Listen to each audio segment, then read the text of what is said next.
You're already stable, Claire. Why would we risk that now? That was my father's answer when I asked him for a loan to open my bakery's first storefront. Not a gift, a loan, with interest. But the answer still came quick, calm, final, and so familiar it almost didn't hurt. Almost. What hurt more was the way my mother looked at me afterward. Not angry, not disappointed, just soft. Like she was comforting a child who didn't get picked for the team. "You're doing fine, sweetheart," she said. "Chloe's still finding her way. You've always been the strong one." They meant it as praise. But it felt like a life sentence. 2 hours earlier, I had walked into their house with a basket of pastries, still warm, just out of the oven. My cinnamon twists always made Mom smile, and for a moment I saw that familiar flicker in her eyes when she opened the door. Their kitchen hadn't changed in years.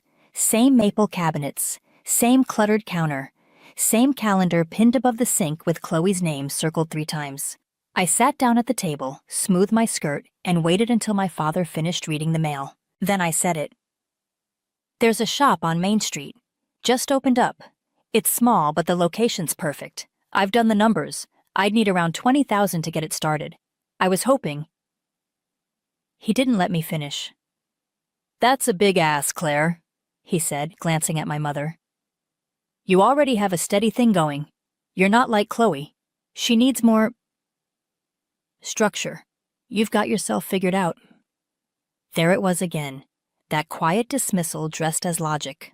The way they always treated Chloe like a falling kite, and me like a brick house that didn't need patching. I nodded, smiled, said okay like it didn't matter. But that night, as I locked up my home kitchen and looked at the flour on my hands, I realized something. They were never going to bet on me. Because I wasn't chaotic. Because I wasn't struggling. Because I made it too easy for them not to care. That was the moment I stopped asking, and the moment I started watching. I started watching. Not with bitterness, at least not at first, just curiosity. I wanted to understand what made Chloe so different in their eyes. It wasn't hard to see. She breezed into family dinners late, always with some new plan tucked under her arm. Skincare line, vegan bistro, pop-up art cafe. Her voice danced with enthusiasm. Her eyes sparkled with the thrill of the next big thing. And our parents? They ate it up like gospel. "Oh, Chloe, that sounds amazing," Mom would say, already pulling out her phone to share contacts. Dad, who never praised easily, would nod solemnly and say, "Just make sure you're prepared. We believe in you." Prepared? She never was. By 25, she'd launched and buried more businesses than most people attempt in a lifetime. None lasted more than a year. Each collapse followed the same script. The wrong partner, the wrong market, the wrong time. Never Chloe. There was always a reason, always a sympathy cushion waiting. And each time, the safety net only got wider. Bigger loans, more understanding. A new excuse wrapped in an old smile. Once, after her candle studio folded, Mom actually said, "At least she's trying. Some people never dream at all." I was standing right there, holding a tray of cookies I'd made to sell at the farmer's market. But no one asked about my day. That's how it always was. Chloe's fire was exciting, even when it burned everything down. Mine was steady, predictable, easy to forget. And yet, I didn't envy her. Not really. Because deep down, I knew she wasn't building anything that could last. She didn't want roots. She wanted wings. But our parents, they kept handing her feathers. The rest of us were just supposed to clap. They kept handing her feathers. Until one day, I saw the cost of every single one. It started innocently, like most betrayals do. Mom had called and asked if I could help organize her paperwork. "Just the tax stuff," she said. "You're good with spreadsheets, and I'm not." I agreed, like I always did. No resentment, no hesitation. Just that quiet, dutiful yes I'd learned to give since childhood. It was a Saturday. The bakery had just wrapped a big catering order, and I was tired, flour still clinging to my sleeves. But I showed up. The living room table was already covered in envelopes, receipts, folders half-labeled in faded ink. I worked in silence while Mom made tea in the kitchen. That's when I saw it. A thick white envelope marked in Dad's handwriting. Refinance package, second mortgage approved. I paused. It didn't make sense. Their house had been paid off years ago after Grandpa passed. That inheritance was supposed to be their cushion, their security, carefully invested, carefully preserved. I shouldn't have opened it, but I did. Inside were 20 pages. Loan documents, a signed agreement, $250,000, pulled against the equity of the house. But what caught my eye wasn't just the number.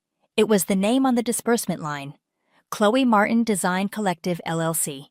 And below that, luxury auto purchase, Tesla Model Y, $63,732.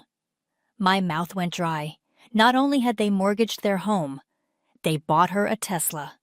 I stared at the papers, my fingers trembling slightly. The same hands that built a business from scratch, that packed every pastry box, scrubbed every tray, answered every order call. I asked for $20,000 with a signed contract with interest, and they said it was too risky. She got over $250,000 and a car that cost more than both of mine combined. When Mom came back in, I didn't say anything. I just handed her the envelope. She looked at it and blinked, then at me. Her face changed. "You weren't supposed to see that," she whispered. But I already had, and in that moment, something inside me, something small and sturdy, broke clean down the middle. Because now I knew it was never about risk. It was about belief. And they had never, not once, believed in me. I didn't yell. I didn't storm out. I didn't accuse. Instead, I waited. 3 days passed before I called. I asked if they'd be home for dinner. Mom sounded surprised, but she said yes. I brought a store-bought pie, lemon meringue, the one Chloe always hated. We ate in silence. Dad asked about the bakery. I gave short answers, no emotion, just surface. Then, as he reached for the last slice, I said it. "I saw the loan papers." His hand froze. A pause. Then he set the fork down, folded his napkin slowly. "That's not your concern, Claire." "It is," I said calmly. "It's the house I grew up in. It's the money Grandpa left for all of us. And now it's gone." Mom tried to speak. I stopped her with a glance. "You said no to me for $20,000 because it was too risky. You didn't even let me finish the pitch. But Chloe? She gets $250 and a Tesla?" Dad's voice sharpened. "She's starting something real. She needed the support. And I didn't?" Chloe chose that moment to appear in the doorway. Loose waves, fresh manicure, eyes already rolled. "You're seriously making this a thing?" she scoffed. "You've always played it safe. You never take real risks. You just sell cookies to rich moms." I looked at her, then back at Dad. "You think being steady means I don't deserve help. That stability equals invisibility." Dad stood. "This conversation is over." "No," I said, rising to meet him. "It's just beginning." But it wasn't about arguing anymore. It was about seeing. And what I saw was a family that never really looked at me. They saw a fallback, a safety net, a daughter who didn't need anything, and so they gave her everything. The boutique opened with champagne. I saw the photos online, Chloe in a cream pantsuit, Dad beaming beside her, Mom holding a bouquet of white roses. They tagged it, "A new chapter begins." No one told me about the launch, not that I expected them to. The store looked beautiful, I'll admit. Glass shelving, gold accents, a neon sign that read, "Own Your Bloom." For a moment, I almost hoped it would work. Not for her, but for them, so they wouldn't lose what they'd gambled. But beauty can't fix poor planning. By month 4, Chloe stopped posting updates. By month 6, the hours on the website changed from open daily to by appointment. By month 8, the lights were off. Mom said it was the economy. Dad blamed the landlord. Chloe, of course, said the city just wasn't ready for her brand. No one mentioned the Tesla, until I noticed it was gone from their driveway. Quietly, without a word, it vanished. Repossessed, most likely. Another feather turned to ash. I waited. Not out of cruelty, but out of respect. Because if they were going to ask for help, I wanted it to be honest. A moment of real clarity, of truth. But instead, they pretended nothing had changed. They still smiled when I came by, still talked about Chloe's next project, still asked how my bakery was doing, as if their walls weren't slowly closing in. Then, one night, I drove past the house. A small white sign had appeared near the curb. Pre-foreclosure notice, 30 days remaining. That was it. The house that held every birthday candle, every school photo, every childhood Christmas, about to be pulled from underneath them. And they hadn't said a word. They wouldn't. Because telling me the truth would mean admitting I'd been right. And they weren't ready to do that. Not yet. The dinner invitation came by text. Just 6 words. Dinner Sunday? Just the 5 of us. No explanation, no apology, no mention of the sign on the lawn. I almost didn't go. But something told me I needed to. Not to make peace.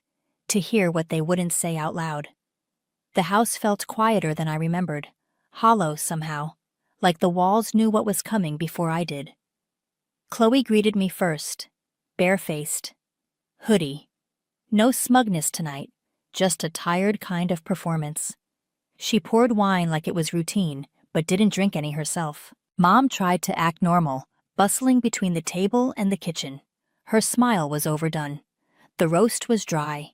Dad sat at the head of the table, unusually still. No small talk, no teasing, just watching me. We ate like strangers. Halfway through the meal, Mom cleared her throat. She folded her napkin with shaky fingers. "We owe you an apology," she said softly. I looked up. Dad added, "We didn't always get it right with you. You were independent so early, we stopped asking what you needed." It could have been a moment, a real one. But I've learned to wait before believing, and I was right to. Because then Mom said, "Chloe's trying again. She's looking into real estate this time. Something more grounded." Then Dad leaned forward, hands steepled. "We were wondering if she could stay in your rental property, just for a year, until things are more stable." There it was. Not a question, not even a request. A strategy. The apology was never the point. It was just the soft lead-in. I set my fork down, took a breath, then looked at each of them in turn. No. One word. Flat. Unmoved. Mom blinked. Chloe went quiet. Dad's jaw clenched. "Claire, be reasonable." "I am," I said. For the first time in years. I thought that would be the end of it. I said no. I was clear, final. But 3 nights later, they showed up. It was just past 7 p.m. The sun hadn't fully set, but the streetlights had already flickered on. I had just finished cleaning up the kitchen, vanilla sponge cooling on the rack, the radio still playing oldies in the background. "Only You" by the Platters came on. That used to be Dad's favorite. He'd hum it under his breath when he was fixing the sink or mowing the lawn. Funny how something so gentle could feel like a warning now. I heard the knock. When I opened the door, all 3 of them were there. No coats, no luggage, just worn expressions and heavy silence. Mom's eyes were red, her cardigan inside out at the cuff. Chloe stood behind her, arms crossed, face pale and tight. And Dad looked small, like something in him had caved in. "We didn't know where else to go," Mom whispered. I didn't move, just leaned against the doorframe, arms folded. "Claire," Dad said slowly, "we made mistakes." The words landed flat. They weren't lies, but they weren't enough. "You always said I was strong," I replied. "Said I'd be fine without help, and you were right." I let the silence stretch. "You didn't see me because I didn't scream. I didn't crash. I didn't need cleaning up." Dad's mouth opened, but no words came. Chloe finally stepped forward. "We're not asking for much, just a place to reset." I looked at her, really looked. The girl who once lit up birthday parties, who used to sing to the radio with a brush in her hand, now couldn't meet my eyes. "I have a home," I said. "You don't. That's not a coincidence." I stepped outside, pulled the door closed behind me. Then I said the last thing I ever planned to. "You believed I didn't need anything. Now I believe it too. So whatever happens next, it won't happen here." And I walked past them, down the steps, into the quiet, without looking back. I didn't look back that night, but I didn't sleep either. I sat on the edge of my bed, lights off, the house too quiet. Outside, a storm rolled in slow. Low thunder, wet sidewalks, the kind of weather that used to mean grilled cheese and tomato soup at the old kitchen table. Back then, Mom would hum while stirring the pot. Chloe would beg for extra cheese. Dad would complain about the mess, but still finish every last bite. That was another life. Still, memories don't ask permission. They sneak in. By morning, I had made a decision. Not from guilt, from finality. I went to the shelter on 8th Avenue. Someone had called ahead, probably Mom. The front desk gave me their room number. I found them sitting on a plastic bench near a vending machine. Chloe's hair was unwashed. Dad looked thinner. Mom didn't stand up. I didn't sit. "I'll rent a place for you," I said. "Small, 1 bedroom, 12 months, that's it." Mom looked up. Hope flickered, but I wasn't done. "Chloe works, contributes, or she doesn't stay." Chloe opened her mouth, but Dad raised a hand. The same hand he used to wave us off to school with. The same one that once held me steady when I wobbled on my first bike. He didn't speak, just nodded. "I won't be checking in," I said. "No weekly dinners, no drop-bys. This isn't a reunion, it's a line in the sand." No one argued, and for the first time in years, I was the only one standing. They moved in 2 days later, a second-floor unit near the old train tracks, the kind you can hear humming just before dawn. When we were little, Chloe used to call them midnight giants. She thought the sound meant dreams were passing through the town.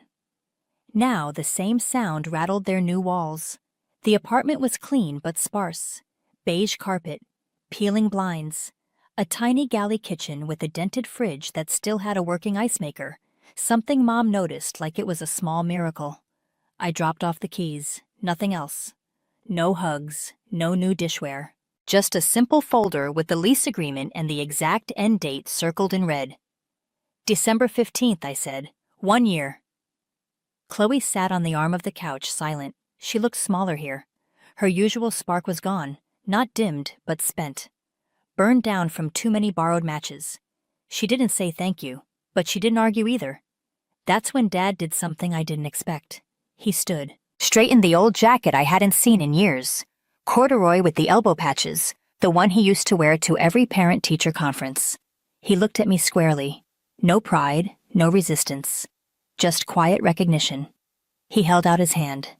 I stared at it for a moment, then shook it, not as a daughter, but as someone who finally held the power to choose.